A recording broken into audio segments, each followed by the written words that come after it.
tumuhaye ku neza.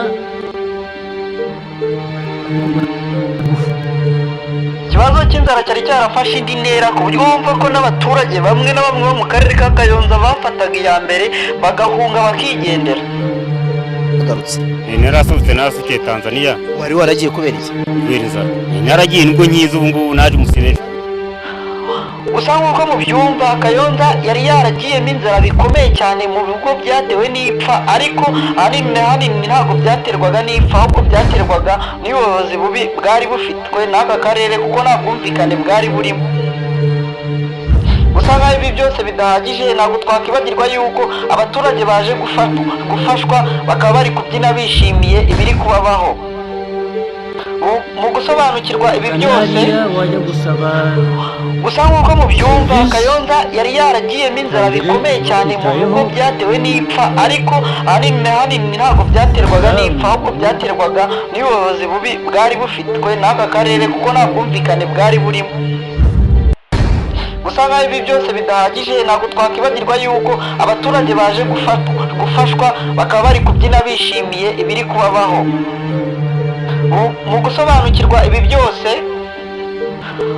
gusa nk'uko mubyumva Kayonza yari yaragiyemo inzara bikomeye cyane mu bigo byatewe n'ipfa, ariko ahanini ntabwo byaterwaga n'ipfa, ahubwo byaterwaga n'ubuyobozi bubi bwari bufitwe n'aka karere, kuko nta bwumvikane bwari burimo.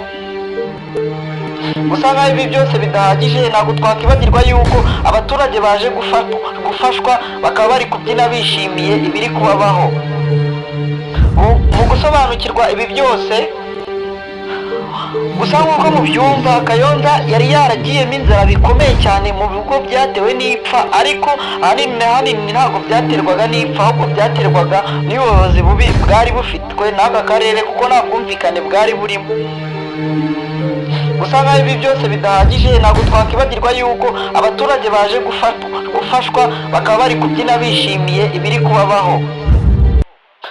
Mu gusobanukirwa ibi byose, bampa ngo bishyire hamwe baze bagukubite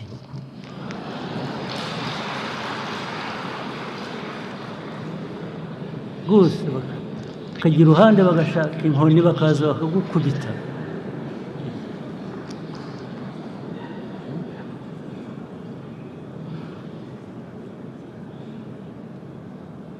aho bijya kubera bibi rero, ubwo nubwo nifuza ntyo uzi ko bidakunda.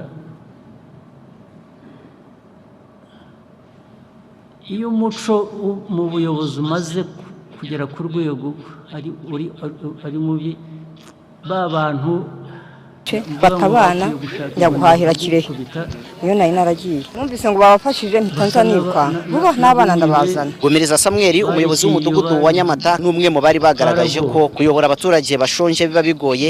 Ikibazo cy'inzara cyararangiye, gusa nubwo abaturage bahabwa ibiryo umunsi ku munsi, babona ibi bitagakwiye guhoraho, ahubwo bagasaba uburyo bwiza bwo kuhira. Batuzanira irigasiyo, icyaba cyiza nk'uko twabisabye ari uko mwadufasha mukaduha irigasiyo, reka tukabonamo n'ako kazi. Fred Hategekimana, umuyobozi w'akarere ka Kayonza w'agateganyo, avuga ko mu mezi abiri ari imbere umushinga mugari wo kuhira urabutangiye. Uretse kubunganira kubafasha kubona ibiribwa, turimo turabafasha kubaha imbuto zibasha guhangana n'izuba, by'umwihariko harimo imigozi y'ibijumba, harimo ndetse n'ibiti by'imyumbati cyangwa se ingemwe z'imyumbati. Ariko nanone mu buryo burambye nk'uko mwakurikiranye, hakaba hari umushinga mugari ujyanye no kuhira. Inama ya minisitiri iherutse yemeje amafaranga y'inyongera kuri uwo mushinga. Tukaba duteganya ko hatagize igihinduka nk'uko biri muri gahunda, tugomba gutangira n'ukwezi kwa kabiri uyu mwaka utaha kwa 2026 uwo mushinga watangiye gushyirwa mu bikorwa. Icyo twabwira abaturage ni uko bafite igihugu kandi kibumva, kibari hafi, kandi kigamije kugira ngo kirebe ko imibereho yabo ihinduka.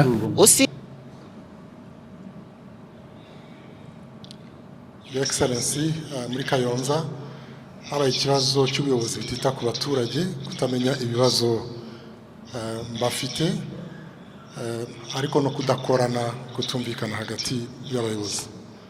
Bituma rero bapfiki hagati yabo, icyo batumvikanaho ni iki? nuko nibyo bagabana baba bibye ni abayobozi batavugana, navuga ko ari imico mibi yo kudakorana, bigatuma n'ibyo bashinzwe gukurikirana mu kwita ku bibazo by'abaturage nabyo bidindira, abaturage bakabura uwo batabaza kandi abayobozi bahari. Inyuma byaje kugenda gute? Cyavuyemo ni uko abaturage kubera kuburira icyizere abo bayobozi bageze aho bitabaza abahisi n'abagenzi, by'umwihariko ku bibazo by'amapfa yari yatewe n'izuba ryinshi. Izuba se uwo muyobozi yari gutanga izuba ntabwo ari byo. Ndavuga yakoraga byaje kubaviramo uko byaje kuba niki.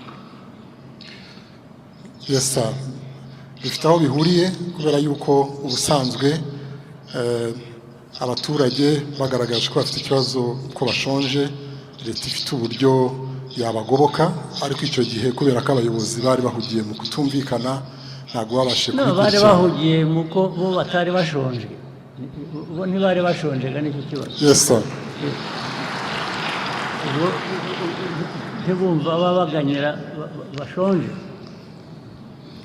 Ntabwo kutavugana nuko nabwo buri wese yari afite